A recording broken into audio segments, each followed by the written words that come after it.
noite, meus amigos. Estamos aqui de volta.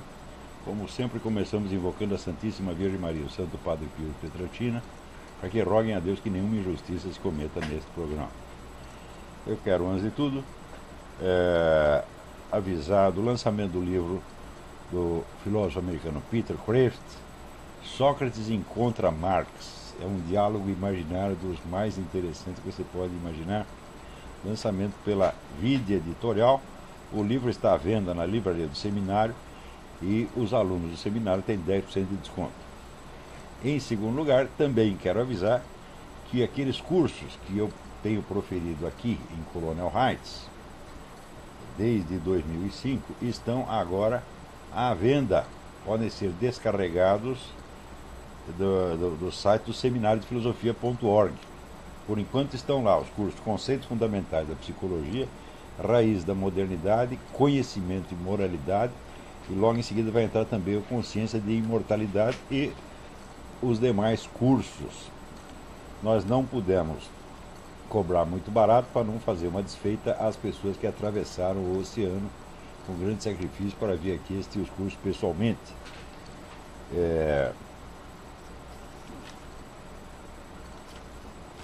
Esses cursos estão à venda não só para os alunos do seminário, como ao público em geral. Qualquer pessoa pode comprá-los e fazer o download pela internet. Outro aviso: vocês não deixem de visitar a página do heitordepaula.com para ler ali o Manifesto da Cidadania Democrática e Integracionista das Irmãs Repúblicas do Paraguai e do Uruguai, aos povos e governos dos países que inspiraram o Mercosul. Porque é o seguinte, o Paraguai foi retirado ali do Mercosul, que ao mesmo tempo admitiu a Venezuela. E o pessoal fica botando banca, dizendo, não, nós só aceitamos nações democráticas, constitucionais. Ora, o Paraguai removeu um presidente constitucionalmente dentro da lei, ao passo que na Venezuela o Hugo Chávez já implantou uma ditadura, prende e mata os seus opositores, mata assim, a granel, tá certo?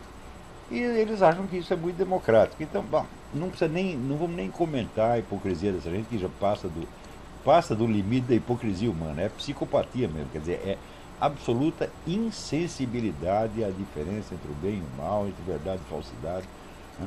Leiam o livro do professor Andrew Lobachevsky, que vocês vão entender tudo o que está acontecendo nas altas esferas federais.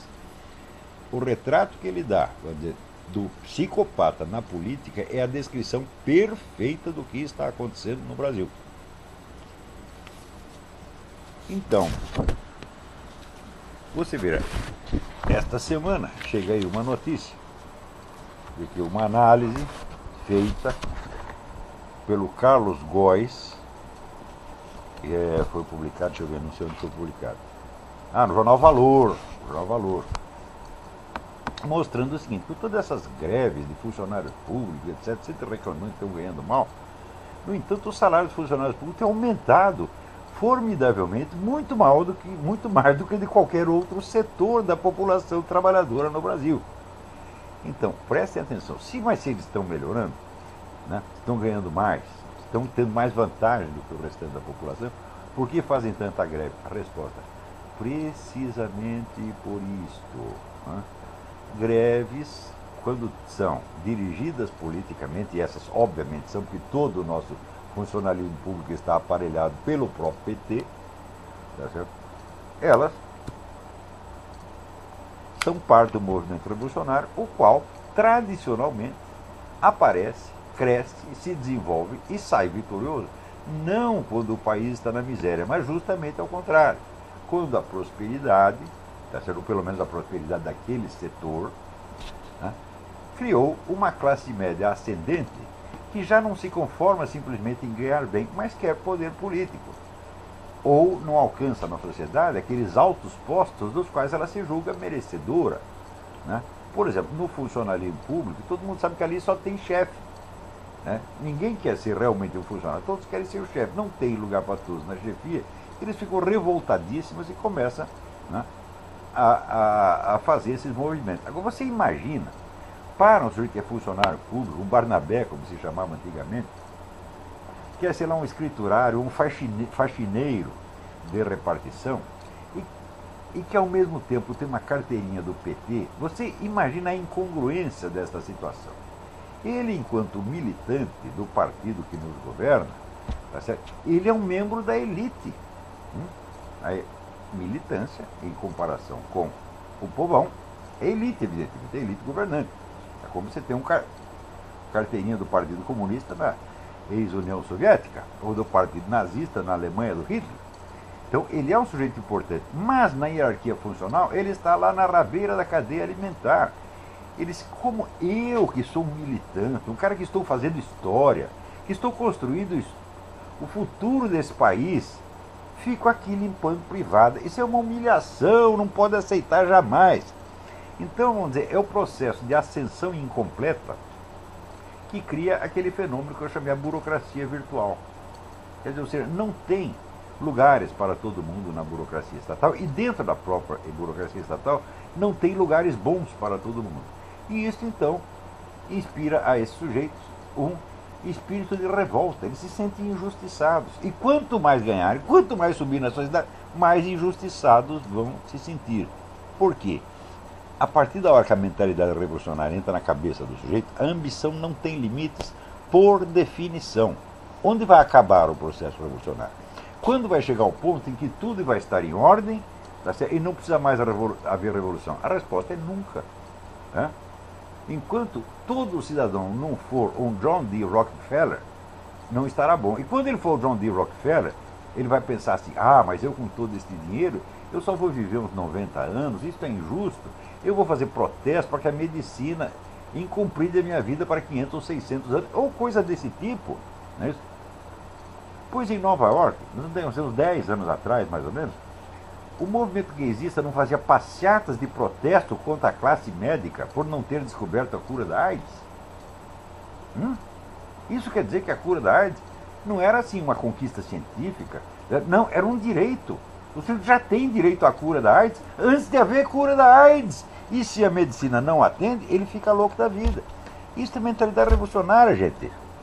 Você precisa entender de que a falsificação da estrutura da realidade é inerente à mentalidade revolucionária, falsificação total. Tá certo? E é por isso que no movimento revolucionário só tem dois tipos de pessoas. Tem os psicopatas que comandam, que são pessoas absolutamente imunes ao senso da realidade, ao senso do bem e do mal, tá certo? E, vamos dizer, pessoas mentirosas, cronicamente, compulsivamente mentirosas, manipuladoras e safadas, tá certo?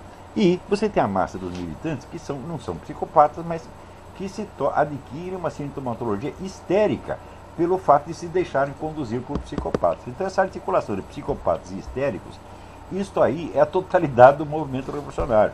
Leiam lá o livro do Lobachev que vocês vão entender esse processo. E o sujeito histérico é aquele que sente não o que lhe acontece, não o que ele vivencia, mas o que ele imagina. Então aquilo que ele imagina começa a despertar nele sensações e sentimentos como se estivesse acontecendo. Então, por exemplo, uma pessoa normal, ela gradua o seu medo conforme o tamanho da ameaça ou do perigo, tá certo?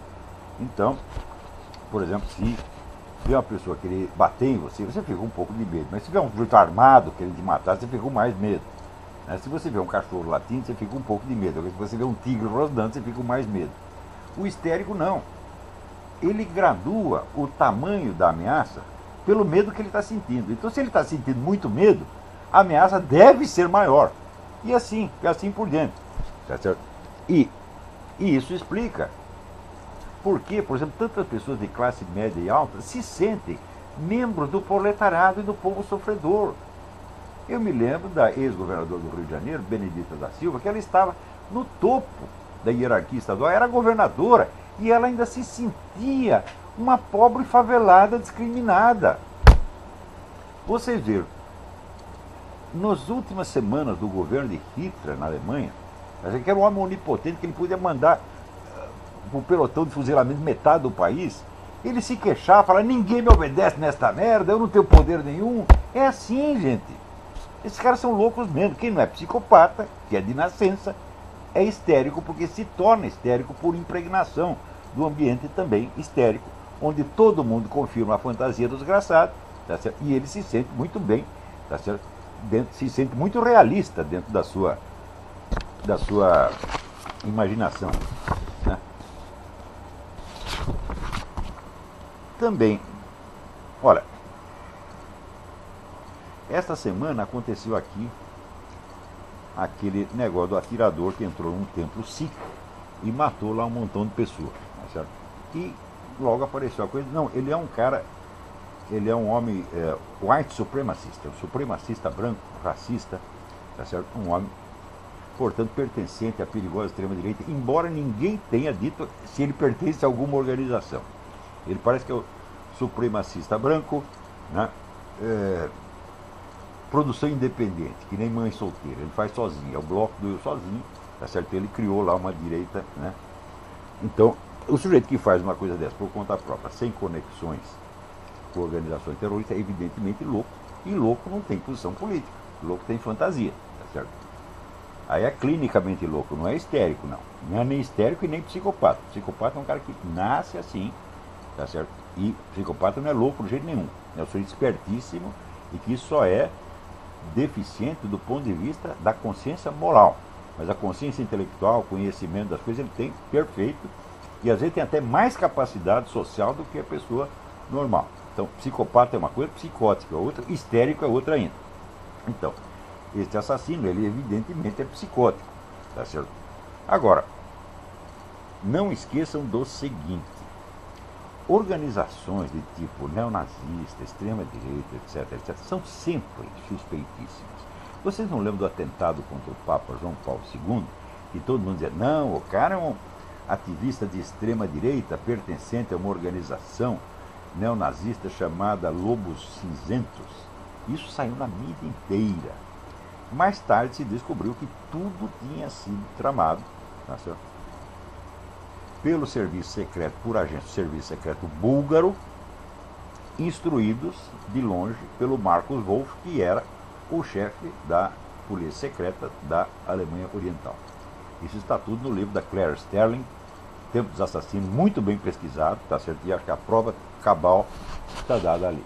Depois, mais tarde, o próprio assassino, Aliaga, ele disse, não, quem mandou isso foi o cardeal Casaroli. Ora, mas o cardeal Casaroli era o braço do governo soviético dentro do Vaticano, porra. É?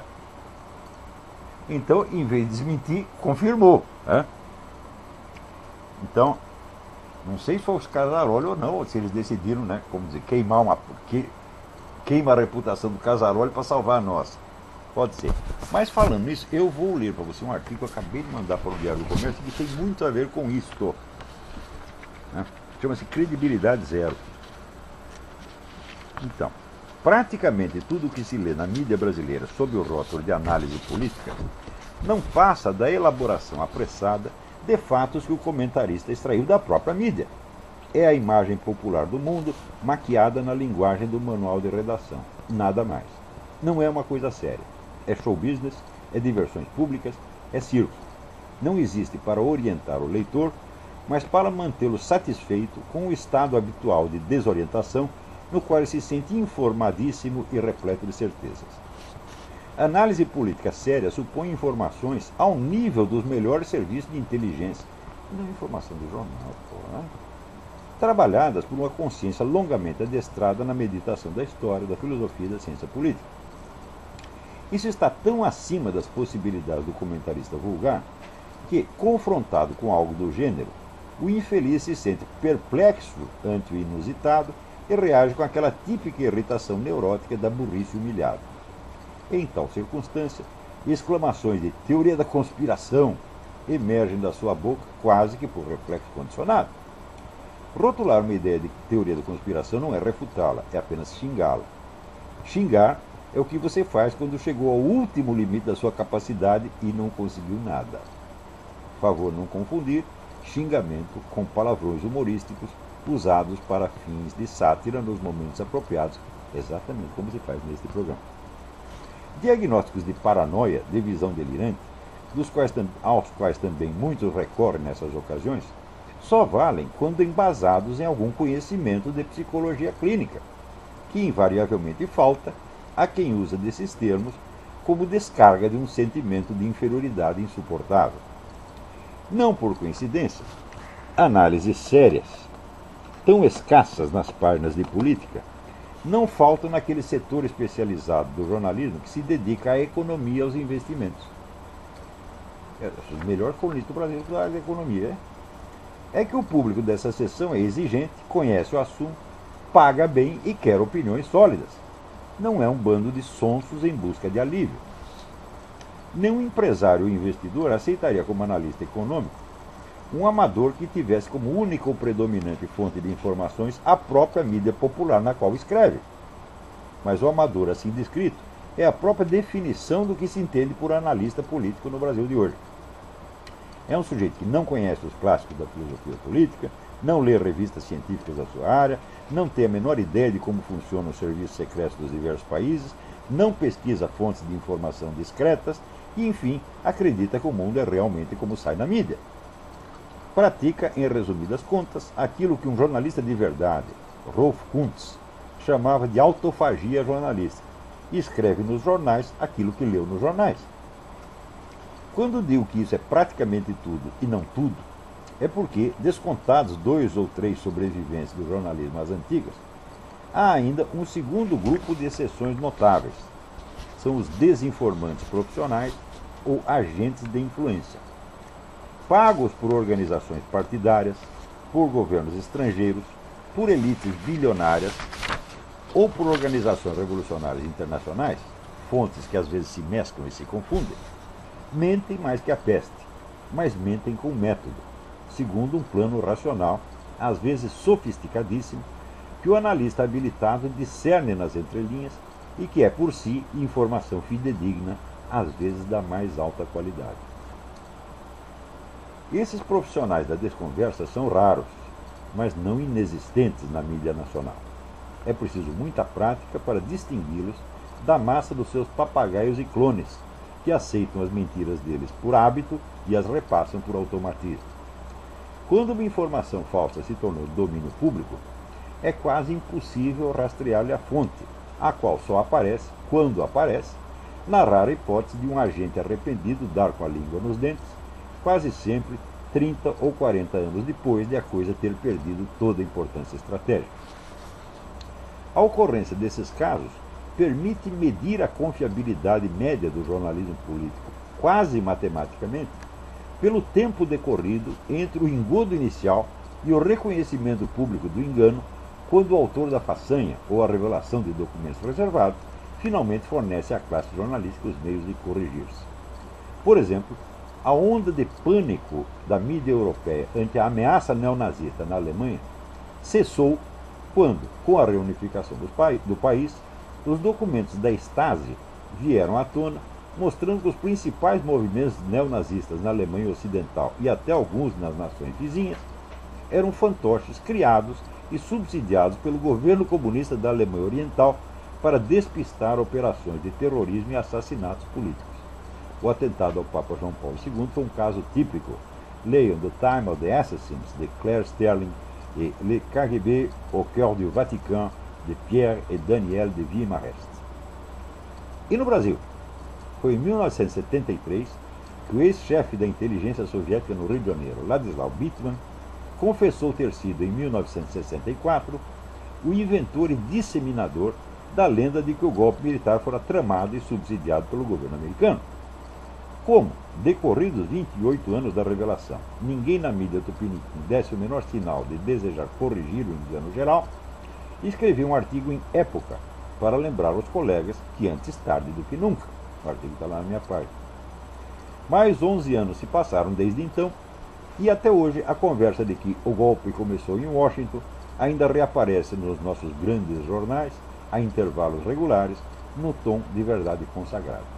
Credibilidade nesse país é isso. Então, você vê, fica difícil compreender nesta altura por que as pessoas leem o Globo, a Folha, o Estadão, tá certo? Mas a resposta também não é tão difícil assim. Eles só leem a Folha, o Globo e o Estadão porque eles só leem a Folha, o Globo e o Estadão. Então, não podendo conferir o que essas 3 subidades disseram, acreditam, e o mundo deles fica restrito ao que sai nesses 3 jornais, ou no Jornal Nacional. Tá certo? Então, a ignorância é a maior prova de si mesmo. Quanto mais ignorante o sujeito é, mais ele acredita que sabe tudo. Né? Então, esse negócio do atirador, bom, a verdade virá à tona dentro de algum tempo. Nos casos anteriores também, que o pessoal lá na primeiro tiro dizia, foi um terrorista de direita. Eu sempre disse, espera um pouco e a verdade vai aparecer. Acabou aparecendo. Vamos ver se vai aparecer a desse também. Pode demorar um pouco, mas aparece. Alô, tem alguém na linha? Não, não tem. Pifou. Alô, quem é? Hernani, de Bebedouro, São Paulo. Hernani, de Bebedouro, São Paulo. Tudo bem? Tudo bom? Tudo perfeito. Há anos eu leio seus artigos e... Muito obrigado pela sua atenção. Eu que agradeço. Professor, estou ligando para comentar a ação dessa quadrilha a serviço do petismo na internet. Uma quadrilha aparelhada, as redes sociais, e a gente pode pedir um conselho para o senhor. Um exemplo de como age parte. Fale um pouco mais alto, por favor, porque a sua voz está saindo meio entrecortada. Fale um pouquinho mais alto. O senhor conhece um sujeito chamado Aurélio Moraes? Não. Esse cara é sobrinho daquela ex-deputada Ângela Guadarinha, lá que dançou.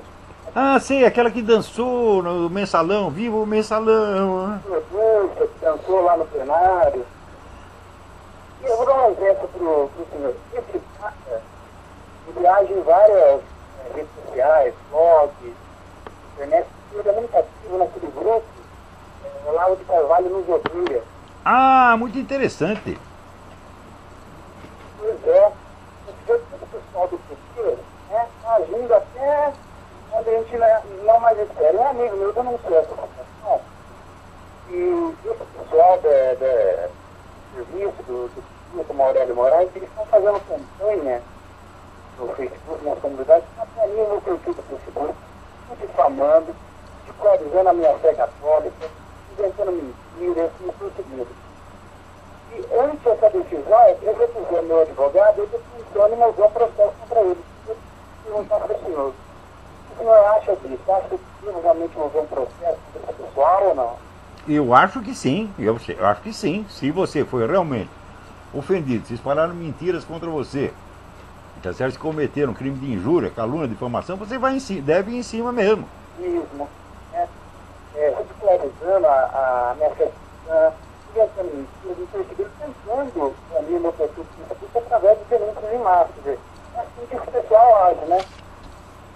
Agora, eu não vou... Mas não tem nem dúvida, essa é a tática. Você lembra o que fizeram com o Dom Eugênio Araújo Salles, que moveram 200 e tantos processos contra ele ao mesmo tempo?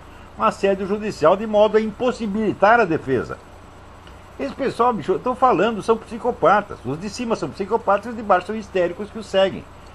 Então, não se pode contar com, vamos dizer, com nenhuma moralidade da parte desses indivíduos. São realmente pessoas criminosas. Não tem limite para o que podem fazer. Né?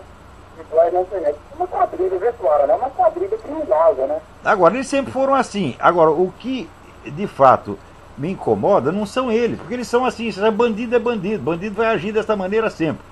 O que me incomoda são as pessoas que não são como eles, né? O pessoal da grande burguesia, né? Paulista sobretudo, o pessoal, vamos dizer, liberal, moderado e tal, que nos anos 70, 80, né? Achou, não, nós devemos dar uma chance para o PT, porque vai ser o rodízio democrático, a gente governa um pouco, eles governam um pouco, acreditando que os caras estão lá concorrendo simplesmente ao governo, quando não é isso que eles querem dominar o Estado de uma vez para sempre. E não só dominar o Estado, mas dominar a sociedade inteira. E não deixar uma única voz falando contra eles. É o totalitarismo integral.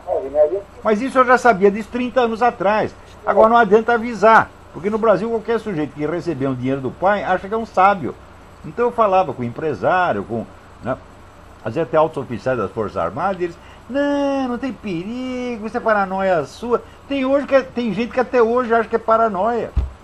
Tem gente que acha, não, o Foro de São Paulo não manda nada. Eu falo, não, o Foro de São Paulo só tem 200 partidos, é a maior organização política do continente e governa 12 países, mas não manda nada. Quem manda sou eu, evidentemente. Criminosos, muitos membros, né? que as autoridades vão destruir a liberdade da internet e no Brasil. Então, Sim, a internet é o último resíduo, a última fortaleza da liberdade. Eles querem acabar com isso também, para não ter nenhuma voz, bicho. Eles sempre fizeram isso, fizeram na União Soviética, fizeram na Hungria, fizeram na Polônia, fizeram na China, fizeram em Cuba. Por que não vão fazer no Brasil? Você acha que o comunista brasileiro é diferente? Ora, meu Deus do céu. Pois é. Professor, muito obrigado por conferir, hein? Obrigado eu. Então, aliás, o pessoal me pergunta o que está acontecendo com mídia sem máscara. Se você tentar acessar, aparece lá um aviso. Aqui tem um malware, cuidado, etc, etc. A minha sugestão é o seguinte: ignora o aviso e vá em frente. Porque eu acho que o único malware que tem lá é o próprio aviso. Né? Eu não sei quem botou isso lá, porque e-mails botou, mas nós vamos investigar, se Deus quiser, vamos descobrir e vamos em cima do desgraçado, porque algum truque ali houve. Né? Eu tenho acessado normalmente e nada acontece ao meu computador. Às vezes aparece a página do aviso, que é uma página vermelha, você clica, né, o Ignore this warning, ignore esse aviso. Daí aparece uma segunda página. Quando você desliga essa página, aparece normalmente o mídia sem máscara e você continua lendo e nada vai lhe acontecer. Só vai acontecer de aparecer este aviso. Tem sido assim para mim. Né? Então, agora, esse tipo, vamos dizer, de expediente é normal na cabeça desses caras. Né? Você pega esse pessoal da comunidade Olavo de Carvalho nos odeia, eles imaginam assim, que eu sou o Pentágono, né? Que eu sou a CIA e o Mossad juntos e que estou conspirando, né, para botar todos eles na cadeia. Então vamos nos defender, ele é um perigo, né, temos que fazer alguma coisa. Então começa lá a conspirar para tirar a página da internet, para calar a boca do cara. É assim mesmo. É só completamente histérico. Né?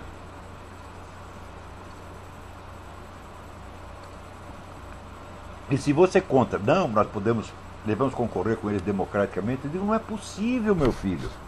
Se você os aceitou na política, eles vão tomar conta de tudo e vão acabar com você. Isso é invariavelmente assim. Agora, os sábios da direita ou do centro brasileiro, sobretudo do centro, né, sempre achavam que eles estavam exagerando. É assim, o sujeito não estudou nada, não sabe nada, não tem as informações. Nessa análise do analista político aqui, né? No Brasil, cada empresário, cada filho de banqueiro é um analista político, no entender dele mesmo. Uma vez eu quase bati num sujeito, filho de um banqueiro ilustre do Brasil. Ele tinha acabado de voltar da China, ficou 2 dias na China com a comitiva do Lula. Voltou dizendo, mas aquilo é uma democracia, é uma maravilha. E por coincidência estava na mesa o doutor Ahmed El-Tassa, que estava vivendo na China fazia 17 anos, fala chinês de trás para dentro, é autor de um dicionário chinês, tá certo? E tradutor de congressos médicos em chinês. E o Ahmed, que é um homem muito humilde, ele tentava dizer, não é bem assim. Mas daí lá viu o gostosão, não, eu sei, porque eu estive lá. O Mauro deu um muro na mesa, falei, cala a boca, seu filho de uma puta, vai embora daqui, porra. Né? Daí todo mundo se cagou de medo, o garçom até veio me trazer uma picanha extra para ver se me acalmava. Mas eu não estava realmente bravo, eu só estava, né, dando ao cara o tratamento pedagógico requerido. Né? Então, foram esses caras que abriram as portas do Brasil para o PT, acreditando que era um partido como os outros. Né?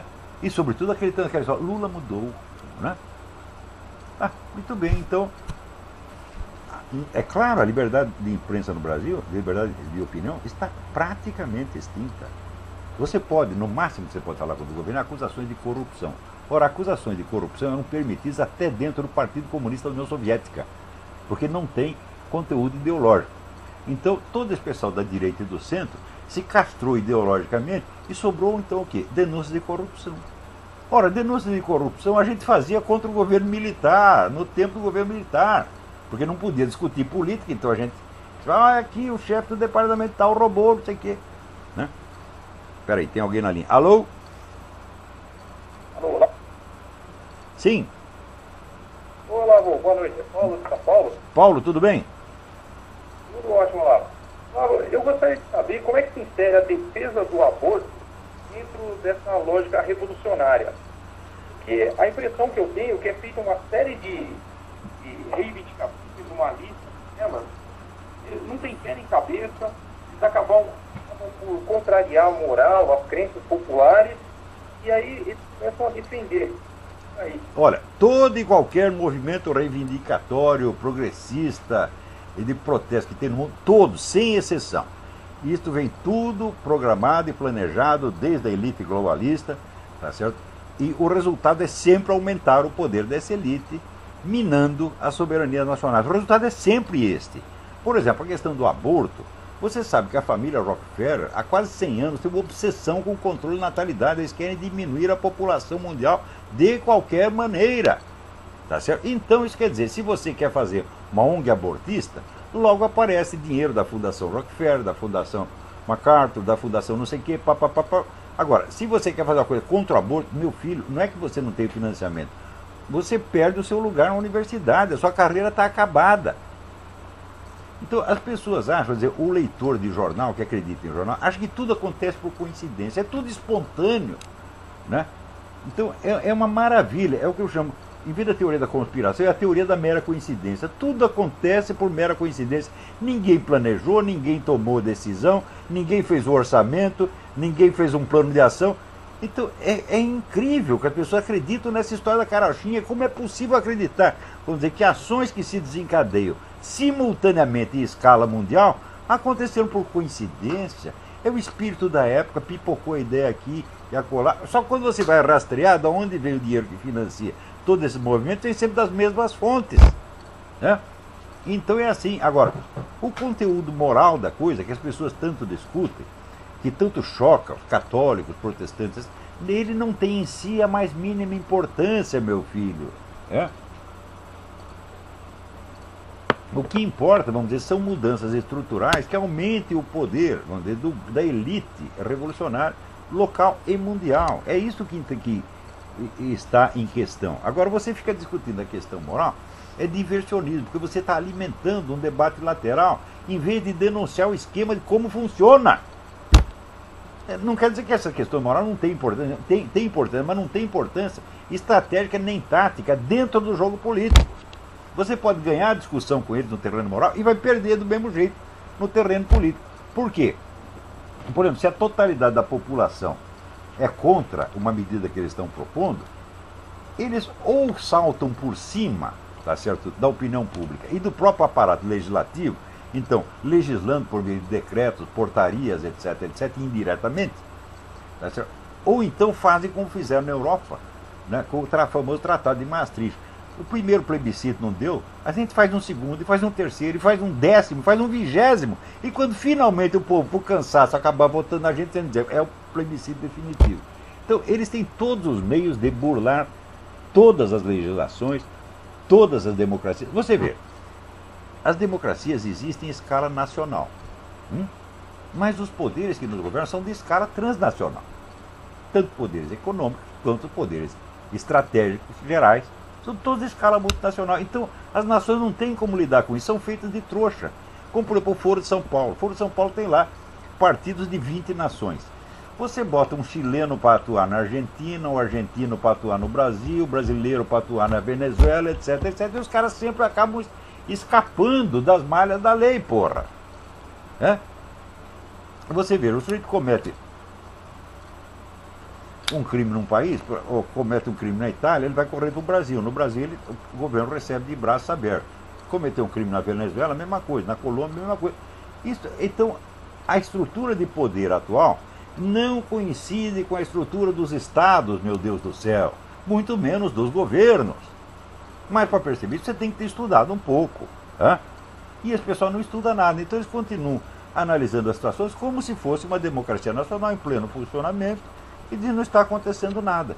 E o público que os lê, sobretudo empresários, continua acreditando nisso. Então,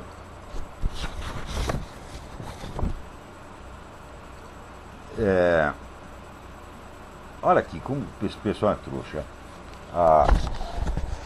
A editora da Isto É, está editando o livro do Cláudio Rendina, né, que se chama Os Pecados do Vaticano, Soberba, Avareza, Luxúria, Pedofilia. Então, aqui um historiador italiano de alta reputação que está denunciando que o Vaticano é a verdadeira putaria. Quando você vai ver, primeiro, quem é o historiador? O historiador é o seguinte, ele é um especialista em histórias picantes. Ele é tradutor do Marquês de Sade e dos poemas eróticos de Guillaume Apollinaire, e os livros todos assim, é o cardeal que comia a empregadinha, né? É tudo isso, é tudo neste nível o negócio, né? E, olha, Encrencas e Intrigas do Vaticano, o Malachi Martin, no livro Ascensão e Queda da Igreja de Roma, conta coisas muito piores. Só que ele conta tudo e conta dos dois lados. Agora, este cara aqui, ele fala, o Vaticano colaborou com o regime do Mussolini. Grande novidade, descobriu que merda fede. Tinha um concordata, um acordo assinado entre o Vaticano e o governo Mussolini. E ele está aqui denunciando por uma geração de idiotas que não sabem disso, né? Agora, e o Pacto de Metz, em que o Vaticano se comprometeu com o governo de Moscou em troca da presença de dois representantes, em troca de presença de dois representantes da Igreja Ortodoxa Oficial, que é a Igreja do Partido Comunista, no concílio, se comprometeu a não fazer crítica nenhuma ao comunismo no concílio e nunca mais, não é só no concílio não, eu pensava que fosse só no concílio, não, definitivo, a igreja nunca mais vai criticar o comunismo. Deram tudo isso em troca da presença de dois vagabundos da KGB no concílio. Isso é a iniciativa de quem? Do seu Casaroli, né? Que era o homem da Ostpolitik, da política de aproximação com Moscou, e um dos melhores colaboradores que a KGB já teve no mundo. Disto, esse Cláudio Rendina não fala nada.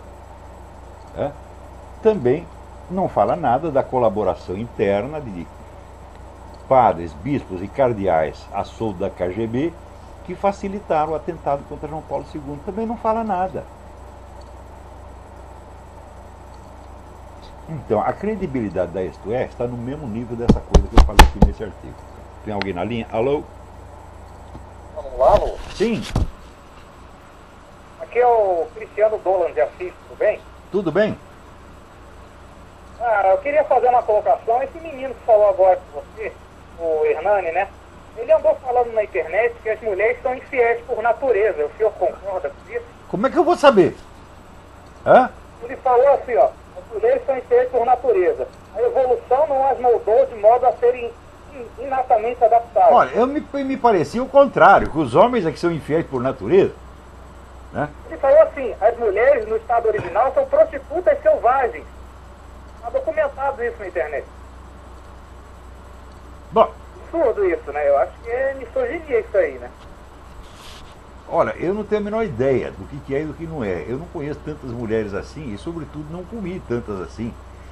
E asseguro para você, eu tive uma vasta carreira, tá certo?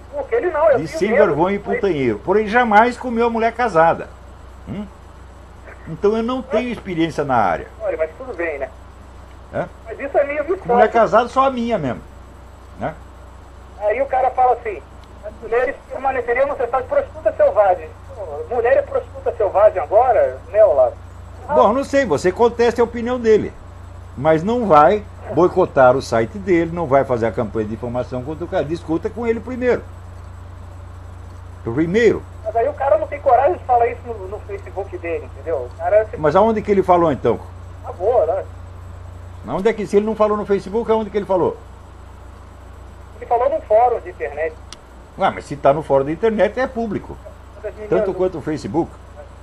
Eu sugiro, comece por discutir, né? Seriamente, tá certo? Pode até fazer a gozação, que às vezes certas ideias merecem a gozação. Ele fazer protesto pedindo um ônibus de graça, isso não é coisa de comunista? Você é do site O Olavo de Carvalho nos odeia? É? Você é da comunidade Olavo de Carvalho nos odeia? Você. Sim ou não? Sumiu. Desapareceu. Que coisa maravilhosa. Ai. Então, olha aqui foi feita uma pesquisa. As cidades mais perigosas dos Estados Unidos são governadas por democratas, evidentemente. Qualquer país que a esquerda toma o poder, a criminalidade aumenta. Que vem essa conversa de desarmamento, né? Como no Brasil é impossível, diz que no Brasil só 3,5% dos lares tem uma arma para se defender, né? 3,5%. Quanto dos bandidos tem arma para matar os outros? 100%. Então é concorrência desleal, porra. Né? Agora, você verá aqui também, tá certo? Os ataques em massa de militantes negros contra brancos já viraram um negócio epidêmico. Está acontecendo tudo quanto está. A mídia não fala nada, nem uma palavra. Né? Negócio altamente documentado. Você no próprio YouTube está cheio de depoimento de gente que apanhou dos caras na rua. Ninguém fala nada. Também ninguém fala nada sobre... Aqui aconteceu que aquela empresa, a rede Chicken Filé, né, disse, não, nós não apoiamos o movimento gay, nós gostamos do casamento tradicional. Imediatamente começou a campanha de boicote organizado pelo movimento gay. O que aconteceu? A população foi em massa comendo Chicken Filé. Até eu que odeio frango. Eu odeio frango com todas as minhas forças. Eu fui lá e comi um sanduíche de frango quase inteiro. A minha mulher viu esse sacrifício. Eu fiz de solidariedade ao Chicken Filé que está sendo perseguido. O Chicken Filé está super lotado, é recorde absoluto de vendas nos Estados Unidos. Nenhuma palavra sai na grande mídia. É proibido falar do assunto. Não é um negócio incrível? Então você vê que o mundo em que o pessoal da mídia vive não é o mundo em que as pessoas vivem. Tá certo? Mas, como essas pessoas não têm meios de comunicação de massa, tá certo? A opinião delas só aparece em atos mudos, que não são sequer noticiados. É isso que acontece. E o pessoal chama isso de democracia. Não há democracia sem a circulação honesta de informações. Não há democracia sem acesso às fontes. Tá? Então, o controle de mídia está estabelecido. Na semana passada eu mostrei aqui o que está acontecendo. O pessoal não fala uma palavra sobre o governo Obama sem que a matéria seja copidescada e às vezes reescrita. E não pelo governo, pelos técnicos da campanha do Obama em Chicago. Isso foi confessado por um repórter do New York Times. Alô, quem está na linha? Alô, vamos lá, tô ouvindo? Tô. Sou o Flávio de Belo Horizonte. Quem? Flávio. Flávio. Isso, Flávio. Tudo bem? Bem. Fale alto. Esse ódio que o Marx tem de Jesus. Se você falasse isso aí. Por que ele odiava tudo por Jesus? Porque Marx odiava tudo, meu Deus do céu. Você lê aqueles poemas de juventude em que ele queria destronar Deus e tomar o lugar de Deus. Porque o Marx é o característico psicopata. Um homem absolutamente insensível aos valores morais. Tá certo que reduziu sua família à condição escrava, enlouqueceu todo mundo, 2 filhas dele se suicidaram, tá certo? E o filho que ele teve com a empregada, ele não deixava sequer o sujeito entrar na casa dele, vivia no porão. Totalmente amoral.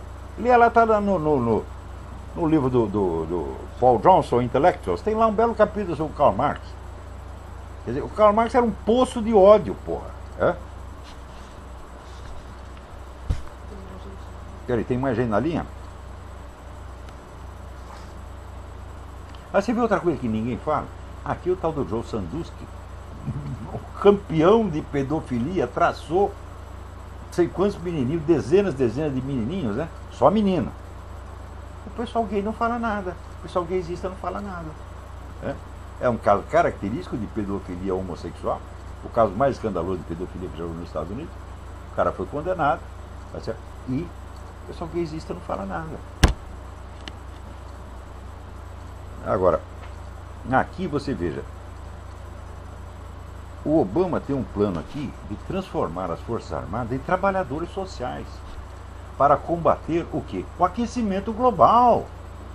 Então você veja, ele já autorizou a participação de militares nas passeatas gays. Autorizou o casamento gay dentro das instituições militares. Depois disso, o número de estupros nos quartéis aumentou formidavelmente. Estupro de homem por homem.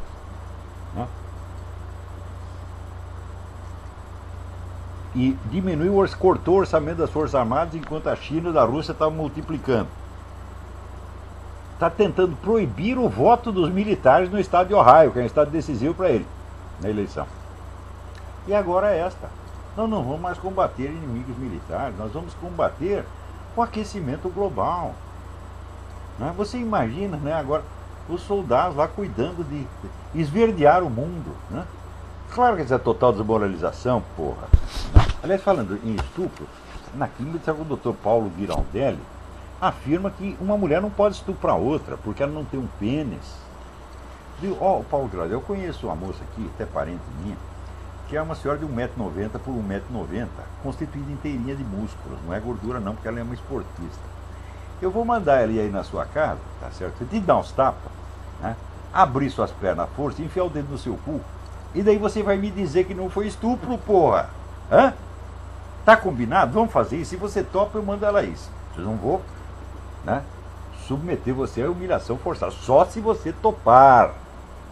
Você, como acha que o seu cu é um objeto de desejo e que até eu estou obcecado pelo seu cu, louco para comê-lo, você como acha isso, né, você talvez goste da proposta, né? Então me avise e eu mandarei a moça aí.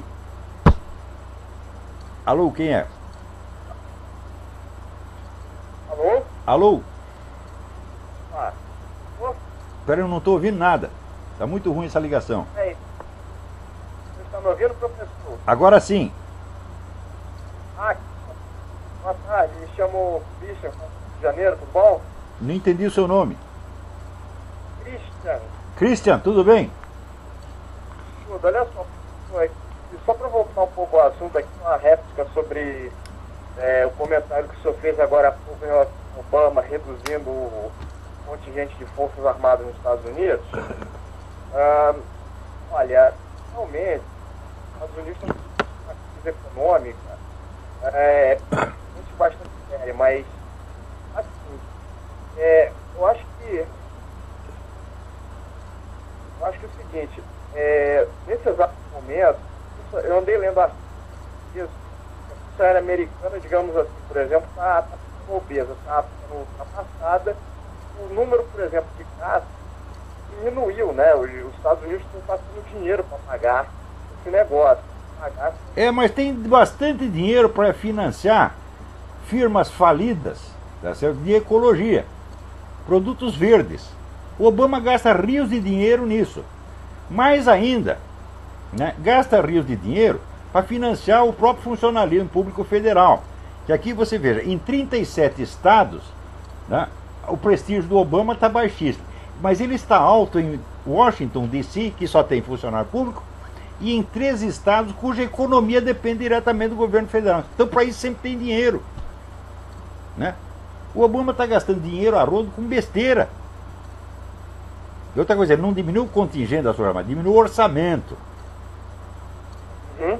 Ele não diminuiu o contingente da sua armada, sim o orçamento. Para diminuir o contingente, precisaria demitir um monte de soldado e ia dar uma crise danada.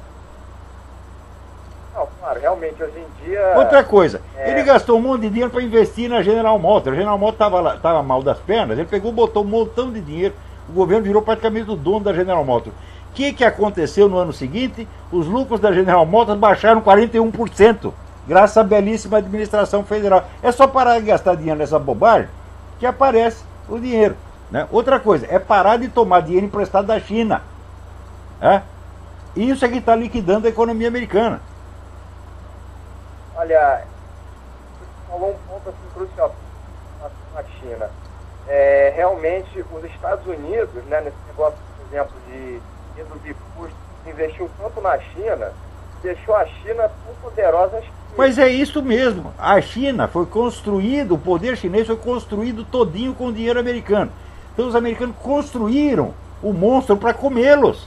É aquela expressão do Anthony Sutton, o melhor inimigo que o dinheiro pode comprar. Isso foi feito claramente aqui, isso é claro que é alta traição, porra. Né? E agora estão lá de pires na mão na China, cada vez se endividando mais e mais e mais e mais e mais. Né? Sendo que, entre os fundadores dos Estados Unidos, desde Thomas Jefferson, os grandes presidentes aqui, Lincoln, entre outros, né? Andrew Jackson, todos diziam, façam tudo, mas não criem dívida no exterior. Pois é, o que esses caras estão fazendo. Por quê? Porque a transferência de poder desde um Estado soberano para uma elite multinacional, isso é fundamental. Né? Agora tem gente achando que o governo mundial, teoria da conspiração, o cara leu 2 coisinhas sobre isso no Estadão, na Folha, já sai dando palpite. Tem a menor ideia do que está acontecendo. A estrutura de poder no mundo já mudou. Tá? E o cara que pensa, o Estado americano... O Estado americano não é mais nada, meu filho. A elite, você pega esse pessoal do Bilderberg, do CFR, esse é uma elite que é superior, que é transcendente a estados nacionais e que tem o máximo interesse em demolir a soberania americana, como de fato está fazendo. Porque quando aumenta o poder da China, também aumenta o poder desse filho das putas, banqueiro internacional. Agora, Ó, se você não precisa acreditar em mim, você lê o livro do Antônio Negri, Império. Né? Ele pega e apresenta uma teoria do Império que é igualzinha àquela que eu tinha publicado 5 anos antes do Jardim das Aflições. Né? E o que ele descreve da atual estrutura de poder é exatamente como eu estou dizendo. Mas o pessoal não leu nem o Jardim das Aflições, nem o Antônio Negri, nem porra nenhuma, só lê a Folha e vê o Jornal Nacional e sai cagando regra, porra. É isso que não dá.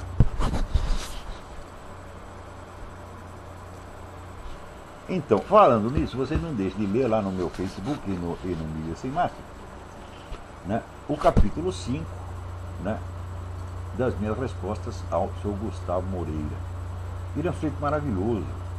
Né? Ele disse que ele não leu aqueles livros que eu indiquei porque, coitadinho, no tempo da faculdade ele não tinha dinheiro para comprar tantos livros. Ele nunca tinha ouvido falar do sistema de intercâmbio de bibliotecas acadêmicas, onde ele poderia ter tudo isso de graça ou a preço muito módico. Nunca ouviu falar nisso. E também justificando que ele usava estatísticas dos anos 70 porque ele não tinha tido dinheiro para comprar os livros publicados em 2000, 2010, etc, etc. De modo que fica criado o novo princípio metodológico da ciência histórica. Quando você não tem dinheiro para obter a informação atualizada, a informação antiga serve como refutação total da informação nova. Né? E, dito isto, né, fica aqui, né, encerrado o nosso programa de hoje. Até a semana que vem. Muito obrigado.